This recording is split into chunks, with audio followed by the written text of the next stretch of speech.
નમસ્તે વિદ્યાર્થી મિત્રો, જ્ઞાનપથ શૈક્ષણિક સંકુલમાં આપનું હાર્દિક સ્વાગત છે. વિષય સંસ્કૃત ધોરણ 6. આજે આપણે એસએમમાંથી અભ્યાસ કરીશું. આપણે પાઠ્યમાંથી અંગોના નામ વિશે અભ્યાસ કર્યો. આજે આપણે એસએમમાંથી અભ્યાસ કરીશું. તો ચાલો દરેક એસએમ લઈ લ્યો અને પેજ નંબર 60 પર ધ્યાન. એમાં પહેલો જ પ્રશ્ન આપેલો છે કે નીચેના ચિત્રોના સંસ્કૃતમાં નામ લખો. પેલું મસ્તકમ માથું, દંતાહ દાંત, ચરણ ચરણ, ઓષ્ઠ હોઠ, કર્ણ કાન, નેત્રમ આંખ, કરતલમ હથેળી, જીહ્વા જીભ. અહીં ગુજરાતીમાં આપેલું નથી તો તમારે અહીંયા ગુજરાતીમાં કરી નાખવાનું જીભ. અને ઓષ્ઠ અહીં 2 વાર આપેલું છે અને અહીં પણ તમારે કૌંસમાં હોઠ શબ્દ છે એ લખી નાખવાનો છે. હવે આવે છે વિકલ્પમાં પેલું કે નીચેના શબ્દમાંથી વાળ માટે કયો શબ્દ છે? તો જવાબ આવશે કેશાહા. નંબર 2 નીચેના શબ્દમાંથી આંખ માટે કયો શબ્દ છે? તો નેત્રમ. નંબર 3 કે નીચેના શબ્દમાંથી કાન માટે કયો શબ્દ છે? કર્ણઃ. નંબર 4 નીચેના શબ્દોમાંથી જીભ માટે કયો શબ્દ છે? તો જીહ્વા.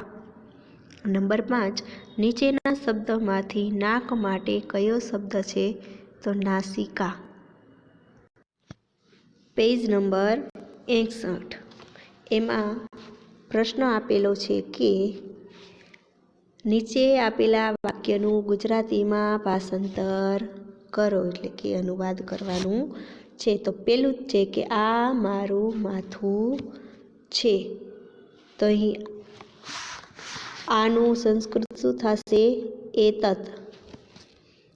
મારુંનું મમ, મસ્તકમનું માથાનું મસ્તકમ અને છેનું અસ્તિ. તો હવે અહીંયા ખ્યાલ કેમ આવ્યો કે અહીં એતત શબ્દ આવે? તો આપણે કહીએ કે મસ્તક કેવું, ત્યારે એતત શબ્દ વાપરવામાં આવે છે. હવે બીજું, આ મારું નાક છે. તો એશા, આનું એશા, મારુંનું મમ, નાકનું નાસિકા, અસ્તિનું છે. આ મારું નાક છે એટલે એસા મમ નાસિકા અસ્તિ. અહીં હવે એસા શબ્દ આપવામાં આવેલો છે. શા માટે? તો અહીં નાસિકા, નાકનું સંસ્કૃત શું થશે? નાસિકા. તો નાસિકા શબ્દ કેવું છે? સ્ત્રીલિંગ શબ્દ. તો સ્ત્રીલિંગ શબ્દમાં શું આવે? એસા. સ્ત્રીલિંગ એકવચન હોય તો શું આવે? એસા. એ આપણે પહેલા વિડીયોમાં જોયું. સ્ત્રીલિંગ એકવચન હોય તો શું આવે? એસા. એટલા માટે અહીં એસા શબ્દનો પ્રયોગ કરવામાં આવેલો છે. હવે આવે છે આ મારા 2 કાન છે. આનું સંસ્કૃત થશે એતૌ. મારાનું થશે મમ અને 2 કાન કીધું છે તો શું થશે? કર્ણૌ. શું થશે? કર્ણૌ. છેનું થશે સ્તઃ. તો આ વાક્ય શેમાં છે? એકવચનમાં છે, દ્વિવચનમાં છે કે બહુવચનમાં? શેમાં છે? દ્વિવચનમાં, કારણ કે અહીં આપેલું છે 2.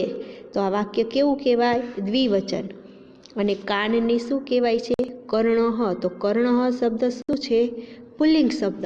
પુલ્લિંગ શબ્દ હોય અને દ્વિવચન હોય તો તેના માટે કયા શબ્દનો પ્રયોગ થાય છે? એતૌ. એ આપણે આગળના વિડીયોમાં જોયું. એટલા માટે પુલ્લિંગ નામ હોય, દ્વિવચન હોય તો આનું શું થઈ જશે? એતૌ. હવે આવે છે ત્રીજું. એના પછીનું, આ મારા 2 હાથ છે. તો વાક્ય કેવું છે? એકવચનનું, દ્વિવચનનું કે બહુવચનનું? વાક્ય કેવું છે? દ્વિવચનનું. હાથનું થઈ જશે હસ્તૌ. એક હાથ હોય તો હસ્તઃ અને બે હાથ હોય તો હસ્તૌ. તો એ પુલ્લિંગ નામ છે એટલા માટે અહીં એતૌ મમ હસ્તૌ સ્તઃ. દ્વિવચન હોય તો છેનું થઈ જશે સ્તઃ, એક વચન હોય તો અસ્તિ. ત્યાર પછી આ મારી છાતી છે, તો અહીં થઈ જશે એસહ મમ વક્ષઃ અસ્તિ. વક્ષઃ એ પુલ્લિંગ નામ છે એટલા માટે આનું શું થઈ જશે એસહ, અને એક વચન છે એટલે એસહ મમ વક્ષઃ અસ્તિ.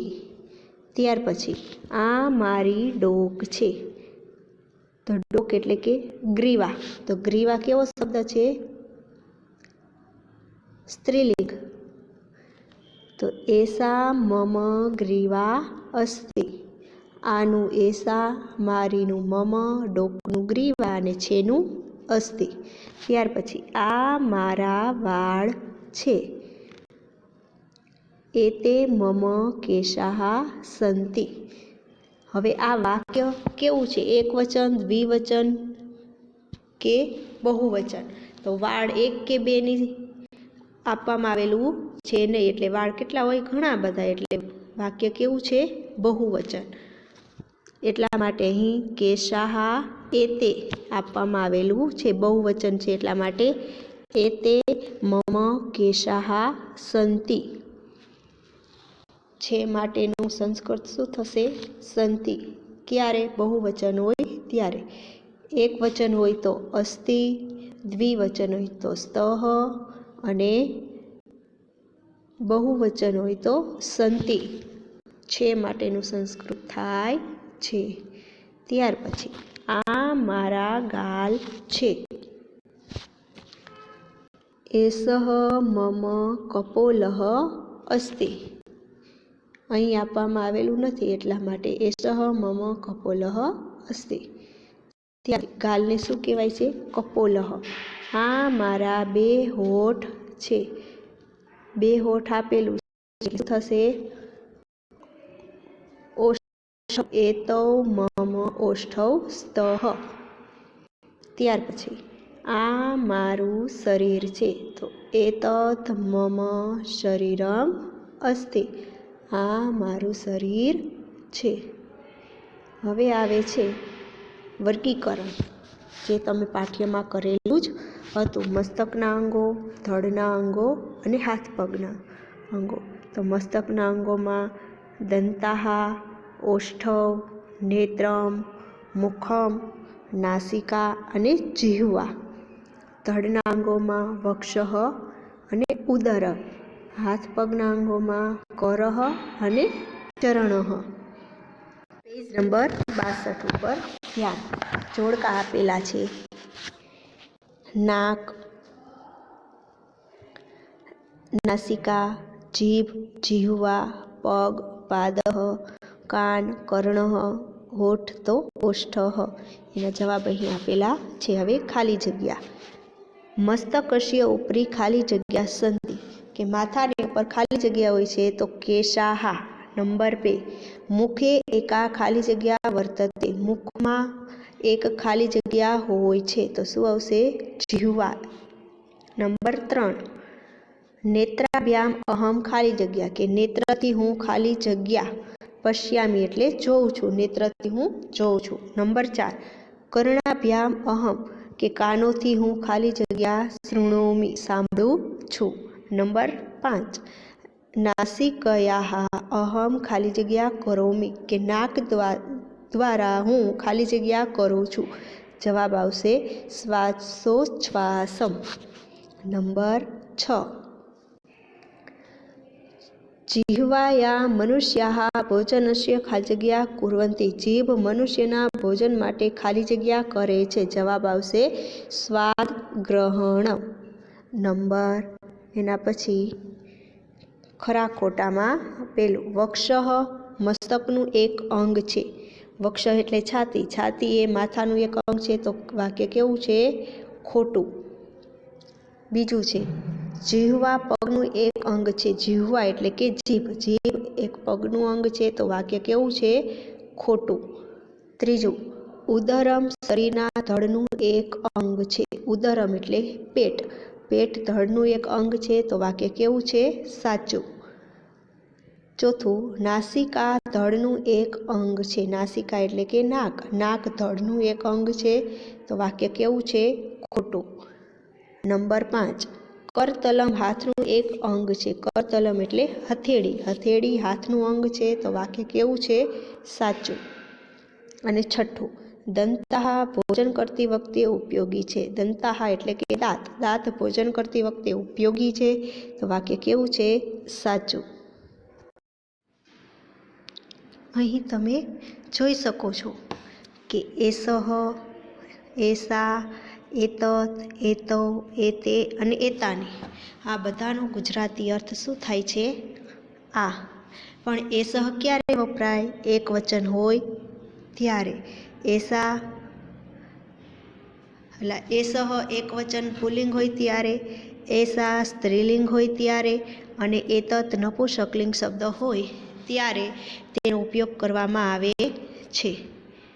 ફરી એકવાર, એસહ પુલ્લિંગ શબ્દ માટે, એસા સ્ત્રીલિંગ શબ્દ માટે, એતત નપુંસકલિંગ શબ્દ માટે તેનો ઉપયોગ કરવામાં આવે છે. હવે આવે છે ત્યાર પછી એતૌ. એતૌનો અર્થ પણ આ થાય, પણ દ્વિવચન હોય ત્યારે પુલ્લિંગ શબ્દ માટે. ત્યાર પછી એતે તો એ પુલ્લિંગ અને સ્ત્રીલિંગ શબ્દ માટે, દ્વિવચન ને બહુવચનમાં. ત્યાર પછી એતાની વચન હોય ત્યારે તેનો શબ્દનો પ્રયોગ કરવામાં આવે છે.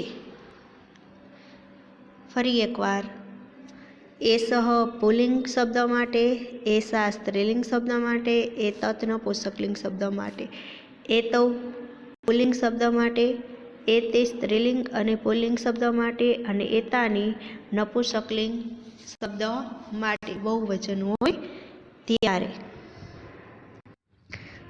ત્યાર પછી છે માટે. છે અસ્તિ એટલે છે, સ્તઃ એટલે છે અને સંતિ એટલે છે.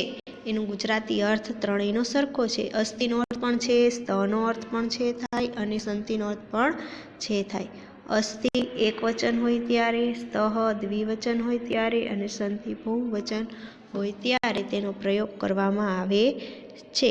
અહીં પાઠ 1 પૂરો થાય છે. અસ્તુ. જય હિન્દ. વંદે માતરમ.